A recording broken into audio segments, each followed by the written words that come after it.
Welcome to the deep dive. Today, we're really digging into some material you shared with us. It's about 10 signs you have the millionaire mindset. That's right. And it's interesting because it's less about the money itself, initially anyway, and more about, well, how you think, your mindset, your habits. Exactly. The core idea seems to be that, wealth starts inside. It's about certain ways of thinking that might actually predict financial success down the road. Yeah, like the internal software that runs the whole operation. Okay, so our mission here is to unpack these 10 signs from the source material. We want to pull out the key insights, see what this millionaire mindset really looks like according to this source. And as we go, you might find some of these sound pretty familiar, maybe things you're already doing. Definitely worth exploring. So let's jump in. The source starts with this big idea. Wealth is really rooted in mindset first. Right, which brings us to the very first sign they talk about. Yes, sign number 1. Valuing time more than money. This is a big one. The source draws a really clear line here. Money. Well, you can always make more money, right? It's renewable. But time isn't. Once an hour is gone, it's, gone for good. Precisely. And that's where people with this mindset, according to the article, think differently. They see time as this incredibly valuable, finite thing. So they're not just trading hours for dollars if they can avoid it. Exactly. The classic example given is, paying someone $50, say, to mow your lawn. It's not really about the $50. It's about the 2 hours you just bought back. Yeah. 2 hours you could use to rest or learn something, maybe work on a side hustle, something potentially worth much more than that $50. It's that trade-off the source highlights. Most people trade their time to get money. These folks trade money to get time. Which actually flows really nicely into the second sign, being addicted to learning. Oh yeah, the source is really clear on this. Learning definitely doesn't stop when you finish school. It's constant. It talks about the habits of, super successful people. Warren Buffett reading for hours every single day. Bill Gates taking whole vacations just to read. Wow, that's some serious dedication. It is. Yeah. And the logic behind it, according to the source, is that knowledge compounds. Just like money in an investment account. The more you learn, the more connections you make. Yeah.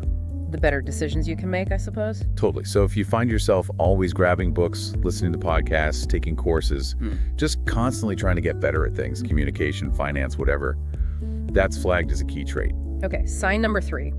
This one feels significant, not being afraid to fail.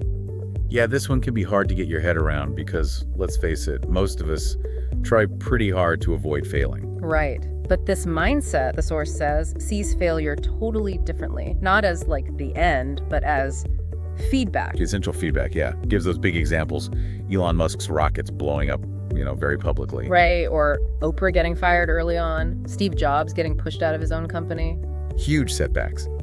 But the point the source makes is they didn't let it crush them. They used it, learned from it. So failure becomes data. It helps you refine things, builds resilience. And ultimately becomes part of the foundation for success. So if you can look at a setback and think, okay, what did I learn? Instead of just feeling defeated, the article suggests that's a really positive sign. That resilience links to the next one too, doesn't it? Sign 4, thinking long term. Oh, absolutely. The perspective shift here is massive. It's thinking in, decades, not just days or weeks. Which means you're probably less likely to jump on those, get rich quick things. For sure. The source talks about being patient, building slowly, consistently, investing steadily over a long period. Uses that nice analogy, planting seeds today for a forest tomorrow, something like that. Yeah, it's about understanding compound growth, not just for money, but for effort, for habits, relationships too. Delayed gratification is a big part of that, it seems. Definitely. Okay, moving on to sign 5, this one. This one, the source argues, is maybe tougher, but crucial. Taking full responsibility for your life. Owning it all. The wins, the losses, no excuses. Right. The source is pretty explicit about what not to do. No blaming your parents or the economy or your boss if things aren't working out. Instead, the reaction should be asking, what can I do about this? Even if things outside your control happened.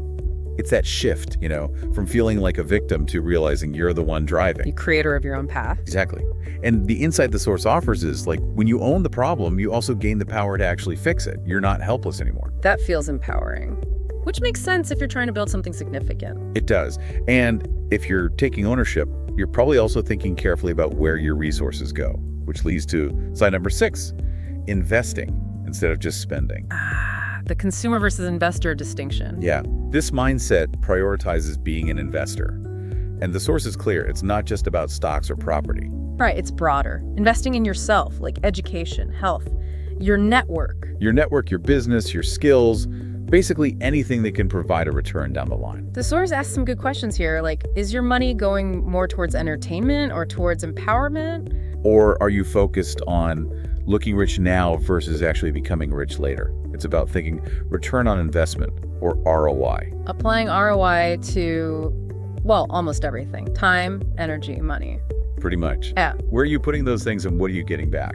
That focus on getting a return, it requires intention, Yeah. right? Which brings us neatly to sign 7, setting clear, specific goals. Yeah, the source doesn't mince words here. Successful people who build wealth, they have goals. And not just fuzzy wishes, it talks about actually writing them down. Making them specific, measurable, reviewing them, breaking big goals down into smaller steps you can actually take. So it's the difference between a wish list and like a real plan, a blueprint. Exactly.